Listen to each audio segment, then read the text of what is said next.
Então, pessoal, se você é o líder que quer motivar as pessoas, eu vou compartilhar com você a teoria dos degraus. Então, quando eu olho para uma pessoa no mundo corporativo, eu coloco ela no primeiro degrau.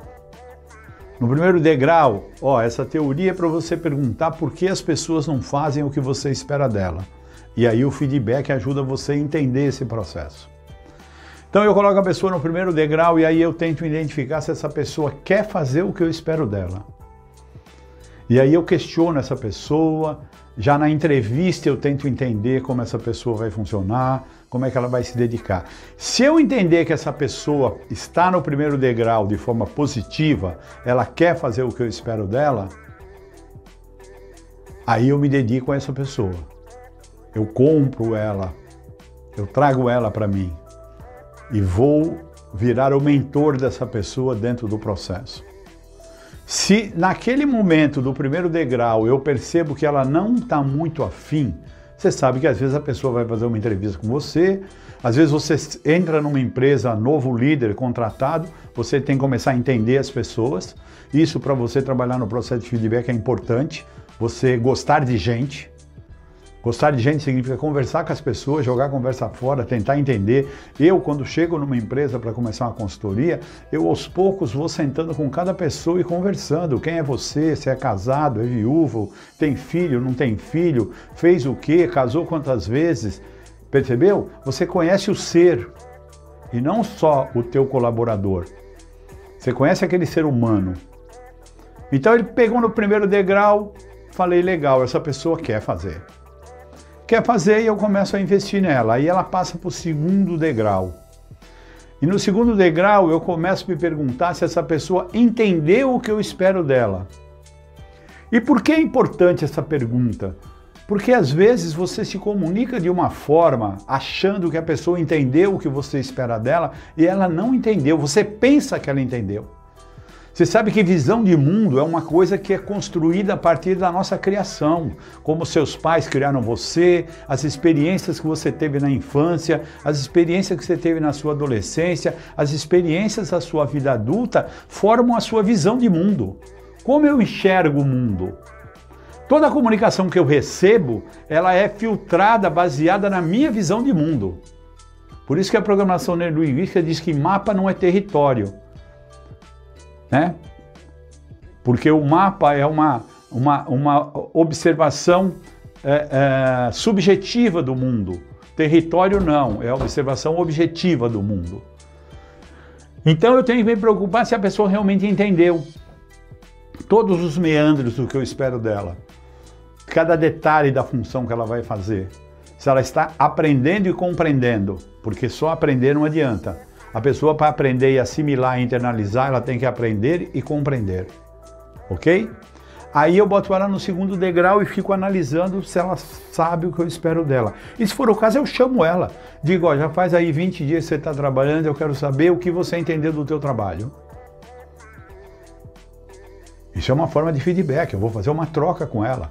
Ela vai dizer o que ela entendeu, eu vou saber se o que ela entendeu não é correto, não é exatamente o que eu queria que ela entendesse, e aí eu vou dar o feedback para ela que o caminho é outro, e é uma troca. Aí ela passa do segundo degrau. Primeiro degrau ela quer fazer, segundo degrau ela entendeu o que eu espero dela. Tudo bem? E aí ela parte para o terceiro degrau. Ela entendeu, quer, mas ela ainda não está fazendo exatamente o que eu espero dela. Olha que interessante, hein? Ela foi para o terceiro degrau e ainda não faz exatamente o que eu espero dela. Aí eu me pergunto, eu como líder dentro de uma empresa, tem empresa que não faz essa pergunta e tem líder que nunca pensou em fazer essa pergunta. Essa pessoa recebeu o treinamento adequado para fazer o que eu espero dela? Você pode achar que essa pergunta que eu estou fazendo é a pergunta mais idiota que existe, mas eu canso de ver essa situação acontecer no mundo corporativo.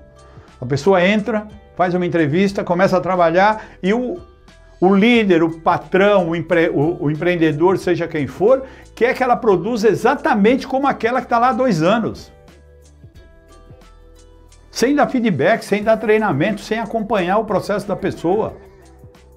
Mesmo que ela seja uma vendedora excelente, de repente ela não está acostumada com aquela clientela, com aquele produto, com aquela mercadoria, com aquele mercado. Então, se ela não recebeu o treinamento, ela não vai fazer o que você espera dela. E aí eu dou treinamento para essa pessoa, eu boto alguém que eu chamo de anjo da guarda. Ó, você vai grudar nessa pessoa e você vai ser o mentor dela. Vai ensinar ela todo dia o que ela tem que fazer, vai acompanhar. E aí eu uso um processo de Pichon Rivière, que foi um psicólogo francês que desenvolveu muito esse processo de ensino-aprendizado, onde ele dizia o seguinte: se eu vejo, talvez eu esqueça, se eu ouço, talvez eu me lembre, mas se eu faço, eu compreendo e aprendo. Então o processo de aprendizagem precisa ser descritivo, precisa ser auditivo e precisa ser sinestésico. Sinestésico é fazer, é sentir o que eu tenho que fazer no dia a dia. Então pode me dar teoria, pode me dar um monte de vídeo para eu assistir, tudo isso é legal, mas eu vou compreender a partir do momento que eu fizer. Aí sim, eu compreendo e aprendo. Então eu entro no processo do treinamento. Aí a pessoa muda de degrau, vai para o quarto degrau. Quarto degrau. No quarto degrau, ela ainda não faz tudo exatamente o que eu preciso. Aí eu me pergunto, e poucas empresas fazem essa pergunta: essa pessoa tem as ferramentas necessárias para fazer o que eu espero dela?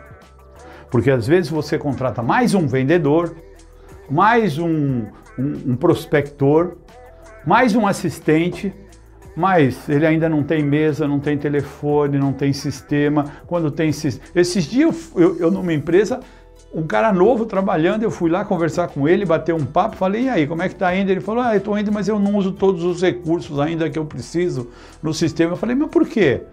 Ele falou para mim: não, porque eu estou usando o nome de outro usuário, porque ainda não me cadastraram eu como usuário. E esse outro usuário não tem todas as prerrogativas que eu preciso. Eu perguntei: há quanto tempo você está aqui? Ele falou: estou aqui há uns 30, 40 dias, 30 e poucos dias. Eu falei: tá bom. Vê se entra isso na sua cabeça. E isso acontece. Eu fui lá com a pessoa de TI e falei: olha, fulano está nessa situação, por quê e tal. Ah, eu esqueci, não fui, não fiz. Foi lá e fez e resolveu. Mas ela estava há 30 e poucos dias subaproveitada. Por quê? Porque não tinha o sistema adequado para trabalhar. Aí vamos lá, ó. A pessoa quer, entendeu, foi treinada, recebeu todas as ferramentas e começa a trabalhar, beleza. Tempos depois, essa pessoa cai de produtividade. Eu preciso me preparar para entender o que está acontecendo. Muitos líderes, às vezes inadequadamente, quando uma pessoa 1, 2 anos depois cai de produtividade, não quer nem saber. Ela diz: ah, esse cara está querendo ir embora, por isso que ele está fazendo onda. Quer dizer, você investe 2, 3 anos numa pessoa e quando ela cai de produção você não quer entender o que aconteceu. Essa pessoa pode estar no 5º degrau. Esse 5º degrau impede ela fazer o que você espera dela porque ela está vivendo um problema pessoal intransponível naquele momento. O que é um problema pessoal intransponível? É um problema que afeta tanto a pessoa física e psicologicamente que ela não consegue mais ser produtiva. O parente com câncer terminal, um filho doente internado, uma dificuldade financeira do marido que perdeu o emprego e a situação deles está inadequada. Isso são coisas que qualquer um de nós se sentiria muito abalado e com dificuldade de manter a nossa vida dentro da normalidade. Eu te diria, quando uma empresa encontra um problema desse, ela tem que entender esse problema, porque esse colaborador vai superar esse problema e volta a ser um bom colaborador. Quanto custa para você demitir ele e contratar outro até você treinar e outro estar no mesmo ponto dele? Custa muito mais do que você ter um pouco de paciência e ajudar essa pessoa a se recuperar. Então, se você olhar a teoria dos 5 degraus, só tem um momento em que a pessoa toma a decisão, que é o primeiro. O restante, todos estão sob o poder de você, empreendedor ou líder. Fazer entender, treinar, dar as ferramentas e compreender uma dificuldade, tudo isso depende de você. Não depende do colaborador. O colaborador Só no primeiro degrau é que você percebe que a decisão é 100% dele, dali para frente não é 100% dele.